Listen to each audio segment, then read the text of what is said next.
यह कहानी एक छोटे से गांव की है, जहां एक सुनसान पुरानी हवेली खड़ी थी। लोग कहते थे कि वह हवेली शापित है। हवेली के अंदर जाने वाला कोई भी व्यक्ति वापस नहीं आता था। गांव वाले डर के कारण उस हवेली के करीब भी नहीं जाते थे। हवेली के बारे में कहा जाता था कि यह लगभग 100 साल पुरानी थी। इसके मालिक राय बहादुर प्रताप सिंह और उनका पूरा परिवार एक रहस्यमय आग में जलकर मर गया था। उनकी मौत के बाद से हवेली वीरान हो गई थी। धीरे धीरे हवेली के आसपास भूत प्रेत की कहानियां फैलने लगीं। गांव वालों का मानना था कि वहां आत्माएं भटकती हैं। इस गांव में एक युवा पत्रकार आरव अपने दोस्त सुमित के साथ आया। आरव को रहस्यमयी कहानियों में दिलचस्पी थी। जब उसने हवेली के बारे में सुना तो वह तुरंत उसकी जांच करने को तैयार हो गया। गांव वालों ने उसे बहुत समझाया, लेकिन उसने उनकी बातों को अंधविश्वास मानकर अनसुना कर दिया। आरव और सुमित ने तय किया कि वे रात के समय हवेली में जाएंगे। ठंडी और अंधेरी रात में वे टॉर्च और कैमरा लेकर हवेली पहुंचे। हवेली के गेट पर जंग लगा था और चारों ओर घास फूस उग आई थी। अंदर का माहौल भयानक और सन्नाटे से भरा हुआ था।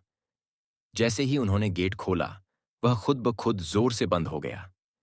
दोनों ने इसे हवा का असर मान लिया और अंदर चले गए। हवेली की दीवारों पर धूल जमी थी और जगह जगह मकड़ियां अपना जाल बना चुकी थीं।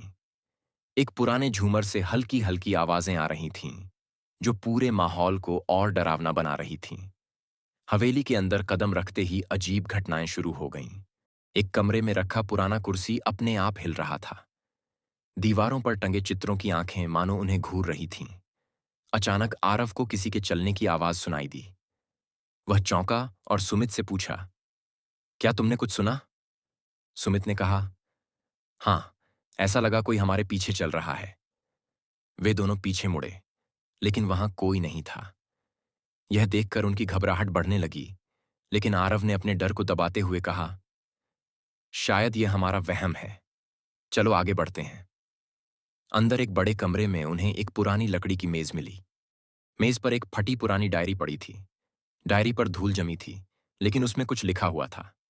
आरव ने उसे खोला और पढ़ने लगा।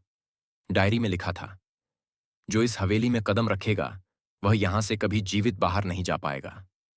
यह पढ़कर सुमित ने कहा, आरव, यह जगह सचमुच खतरनाक है। हमें यहां से वापस चलना चाहिए।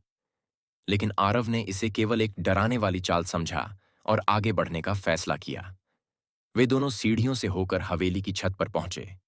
वहां का नजारा और भी भयानक था। चांद की रोशनी में छत पर रखे पुराने सामान की परछाइयां डरावनी लग रही थीं। अचानक छत के कोने से एक महिला की धुंधली परछाई नजर आई। वह सफेद साड़ी पहने हुए थी और धीरे धीरे उनकी तरफ बढ़ रही थी। सुमित डर के मारे चिल्लाया, आरव, वह कौन है? आरव ने उसे शांत रहने को कहा, लेकिन उसकी भी आवाज कांप रही थी। महिला पास आते आते अचानक गायब हो गई। यह देखकर दोनों के होश उड़ गए। वे भागते हुए नीचे आए और गलती से एक गुप्त दरवाजा खोल बैठे। यह दरवाजा तहखाने में जाता था। नीचे घुप्प अंधेरा था। उन्होंने टॉर्च की रोशनी में तहखाने का मुआयना किया। वहां उन्हें कंकाल मिले, जो साफ तौर पर इंसानों के थे। तहखाने की दीवार पर खून से लिखा था, हम सबको यहां फंसाकर मार डाला गया।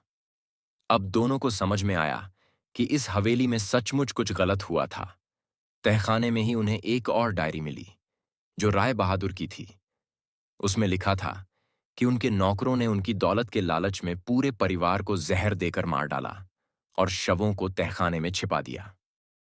लेकिन राय बहादुर की आत्मा और उनके परिवार की आत्माएं इस अन्याय के कारण हवेली में भटक रही थीं। इस सच्चाई को जानने के बाद आरव और सुमित ने वहां से भागने का फैसला किया। लेकिन जैसे ही वे बाहर निकलने लगे, दरवाजे अपने आप बंद हो गए। हवेली के अंदर तेज हवाएं चलने लगीं और अजीब अजीब आवाजें गूंजने लगीं। आरव ने हिम्मत जुटाकर चिल्लाया, हम यहां सच्चाई जानने आए हैं, हमें जाने दो।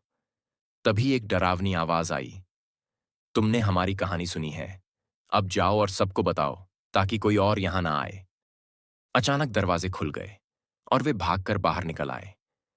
आरव ने गांव लौटकर हवेली की सच्चाई सबको बताई। गांव वालों ने हवेली को बंद कर दिया और वहां जाने पर पाबंदी लगा दी। इस घटना के बाद आरव को एहसास हुआ कि हर कहानी में कोई न कोई सच्चाई छिपी होती है। पुरानी हवेली का रहस्य सुलझ गया था, लेकिन उसका डर हमेशा के लिए उनके दिलों में रह गया। ऐसे ही रहस्यमयी कहानी सुनने के लिए हमारे चैनल को सब्सक्राइब करें और लाइक, कमेंट, शेयर जरूर करें।